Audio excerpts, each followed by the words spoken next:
ಇತ್ತೀಚೆಗಷ್ಟೇ ನೀವು ಒಂದು ದೊಡ್ಡ ಘೋಷಣೆ ಮಾಡಿದ್ರಿ, ಈ ಬಾರಿಯ ಲೋಕಸಭೆ ಚುನಾವಣೆಯಲ್ಲಿ ನಾನು ಸ್ಪರ್ಧೆ ಮಾಡಲ್ಲ, ಬೇರೆಯವರಿಗೆ ಅವಕಾಶ ಮಾಡಿ ಕೊಡ್ತೀನಿ ಅಂತ.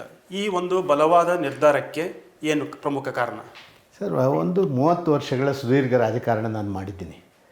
10 ವರ್ಷಗಳ ಕಾಲ MLA, ಸುಮಾರು 20 ವರ್ಷ ಕಾಲ MP ಆಗಿ ಬೇರೆ ಬೇರೆ ಹುದ್ದೆಗಳಲ್ಲಿ ಪಕ್ಷದ ಅಧ್ಯಕ್ಷನಾಗಿ ನಾನು ಅಧ್ಯಕ್ಷನಾಗಿದ್ದ ಕಾಲದಲ್ಲಿ ದೇವರ ಆಶೀರ್ವಾದದಿಂದ ನಮ್ಮ ಸರ್ಕಾರ ಬಂದಿರುವಂಥದ್ದು, ಮುಖ್ಯಮಂತ್ರಿಯಾಗಿ ಕೆಲಸ ಮಾಡಿರುವಂಥದ್ದು, ವಿರೋಧ ಪಕ್ಷದ ನಾಯಕನಾಗಿ ನಾನು ಅಪ್ಪರ್ ಹೌಸ್ MLC ಆಗಿ ನಾನು ಕೆಲಸ ಮಾಡಿರುವಂಥದ್ದು, ವಿರೋಧ ಪಕ್ಷದ ಉಪನಾಯಕನಾಗಿ ವಿಧಾನಸಭೆಯಲ್ಲಿ ಕೆಲಸ ಮಾಡಿರುವಂಥದ್ದು, ಕೇಂದ್ರದಲ್ಲಿ ಸನ್ಮಾನ್ಯ ನರೇಂದ್ರ ಮೋದಿಯವರ ಜೊತೆ ಸುಮಾರು 7 ವರ್ಷಗಳ ಕಾಲ ಮಂತ್ರಿಯಾಗಿ ಕೆಲಸ ಮಾಡಿರುವಂಥದ್ದು.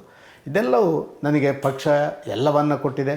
ಪಕ್ಷದ ಕಾರ್ಯಕರ್ತರ ಆ ಒಂದು ಸಹಕಾರ ಆಶೀರ್ವಾದದಿಂದ ನಾನು ಇಷ್ಟು ದೊಡ್ಡ ಎಲ್ಲ ಸ್ಥಾನಗಳನ್ನು ನಾನು ಅನುಭವಿಸಿದ್ದೀನಿ. ಇವತ್ತು ಬದಲಾದಂಥ ರಾಜಕಾರಣ, ದೇಶದಲ್ಲಿ 60% ಜನ 40 ವರ್ಷಕ್ಕಿಂತ ಕೆಳಗಿನ ಅವರಿದ್ದಾರೆ. ಮತ್ತು ವಿಶೇಷವಾಗಿ ಇವತ್ತು ಸಾಮಾನ್ಯವಾಗಿ ನಾವು ನೋಡ್ತಾ ಇರುವಂಥದ್ದು, ಜನ ಕೂಡ ಬದಲಾವಣೆ ಆದರೆ ಇನ್ನಷ್ಟು ಒಳ್ಳೆಯದಾಗುತ್ತಾ ಅಂತ ಹೇಳುವಂಥ ಭಾವನೆಗಳು. ಇದಕ್ಕೆಲ್ಲ ಪೂರಕವಾಗಿ ನಾವು ನಮ್ಮ ರಾಜಕಾರಣ ಮಾಡಬೇಕು. ನಿಜ, ರಾಜಕಾರಣಕ್ಕೆ ಒಮ್ಮೆ ಪ್ರವೇಶ ಮಾಡಿದ ಮೇಲೆ ಎಲ್ಲ ರಾಜಕೀಯ ವ್ಯಕ್ತಿಗಳಲ್ಲಿ ಮೇಲೆ ಹೋಗಬೇಕು ನಾವು, ಮತ್ತು ಸಾಯುವವರೆಗೂ ನಾವು ಯಾವುದೋ ಒಂದು ಅಧಿಕಾರದಲ್ಲಿರಬೇಕು ಅಂತ ಹೇಳುವಂಥ ಭಾವನೆ, ಒಂದು ವಿಭಿನ್ನವಾದಂಥ ಹಾದಿಯಲ್ಲಿ ಹೋಗಬೇಕು. ನಾನು 25 ವರ್ಷ ಆದಾಗಲೇ, 5 ಟರ್ಮ್ ಆದಾಗಲೇ ನಾನು ಹೊಸಬರಿಗೆ ಅವಕಾಶ ಮಾಡಿಕೊಡಬೇಕು ಅಂತ ಹೇಳುವಂಥ ಭಾವನೆಯಲ್ಲಿದೆ. ಆದರೆ ಅನಿವಾರ್ಯವಾಗಿ ಬೇರೆ ಬೇರೆ ಪಕ್ಷದ ವತಿಯಿಂದ ಮತ್ತೊಂದು ಕಡೆಯಿಂದ ನನಗೆ ಬಂದಂಥ ನಿರ್ದೇಶನದ ಪ್ರಕಾರ ನಾನು ಮತ್ತೆ ಮುಂದುವರಿಯುವಂಥ ಕೆಲಸ ಕಾರ್ಯಗಳನ್ನು ಮಾಡಿದೆ. ಇದಕ್ಕಾಗಿ ನಾನು ಮುಂದಿನ ಚುನಾವಣೆಯಲ್ಲಿ ಯಾರು ಹೊಸಬರು ಭಾಗವಹಿಸಲಿ ಅಂತ ಹೇಳುವಂಥ ಒಂದು ಮತ್ತು ಪಕ್ಷಕ್ಕಾಗಿ ನಾನು ಕೆಲಸ ಮಾಡ್ತೇನೆ. ಇಷ್ಟು ವರ್ಷ ಪಕ್ಷ ಕಾರ್ಯಕರ್ತರು ನನಗಾಗಿ ದುಡಿದಿದ್ದಾರೆ. ನಾನು ಕೂಡ ಯಾವುದೋ ಒಂದು ಹಂತದಲ್ಲಿ ಪಕ್ಷಕ್ಕಾಗಿ ಕಾರ್ಯಕರ್ತರಿಗಾಗಿ ಬೇಸರದಿಂದ ತೆಗೆದುಕೊಂಡಂಥ ನಿರ್ಧಾರ ಅಲ್ಲ, ಖಂಡಿತವಾಗಿ ಅಲ್ಲ. ನಾನು 5 ವರ್ಷಗಳ ಹಿಂದೆಯೇ ಈ ನಿರ್ಧಾರಕ್ಕೆ ಬದ್ಧನಾಗಿ ಕೆಲಸ ಮಾಡ್ತಾ ಇದ್ದೆ. ಆದರೆ ಆ ಸಂದರ್ಭ ಪಕ್ಷ ಹೇಳಿದ ಕಾರಣ ನಾನು ಮುಂದುವರಿದೆ.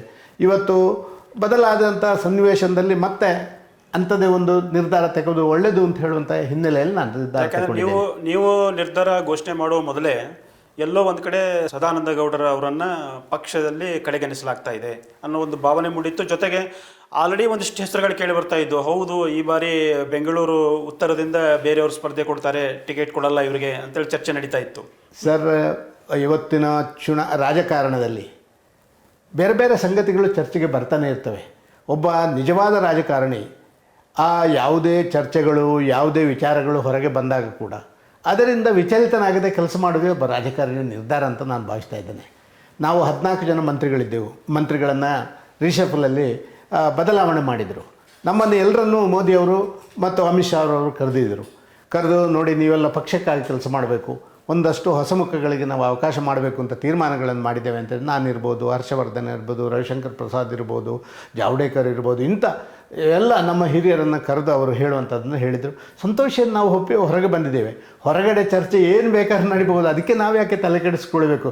ಸತ್ಯ ಸಂಗತಿಗಳ ಆಧಾರದಲ್ಲಿ ಒಬ್ಬ ರಾಜಕಾರಣ ಮಾಡುವಂಥ ವ್ಯಕ್ತಿಗೆ ಹೊರಗಿನ ಯಾವುದೇ ಸಂಗತಿಗಳು ಬಾಧಕ ಆಗುವುದಿಲ್ಲ ಅಂತ ಹೇಳುವಂಥದ್ದು ನಾನು ಕಂಡುಕೊಂಡಂಥ ಸತ್ಯ.